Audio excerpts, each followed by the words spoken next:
Details છે એ તમારી update થશે એટલે જે 24 કલાક જેવો સમય લેશે 24 કલાક થઈ ગયા પછી તમારે ફરી આ એપ્લિકેશન પર આવવાનું છે અને શું પ્રોસેસ કરવાની છે હું તમને આગળ બતાવીશ. તો 24 કલાક થઈ ગયા પછી તમારે ફરીથી એપ્લિકેશનના હોમ પેજ પર આવવાનું છે અને ફરીથી તમારે આધાર KYCના ઓપ્શન પર ક્લિક કરવાનું છે.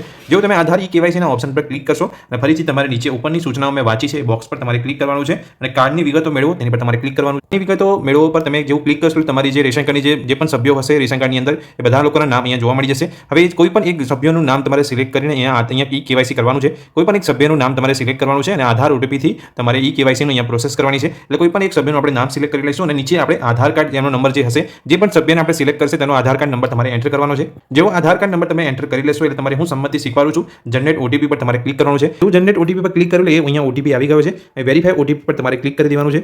OTP એન્ટર કરીને તમે પ્રોસેસ કરશો એટલે તમે રીડાયરેક્ટ થઈ જશો બીજી એપ્લિકેશન જે આપણે આગળ વાત કરી હતી આધાર ફેસ RD કરીને જે એપ્લિકેશન હતી તેની અંદર તમે રીડાયરેક્ટ થશો અને ત્યાં તમને અહીંયા તમારો ફેસ માંગવામાં આવશે.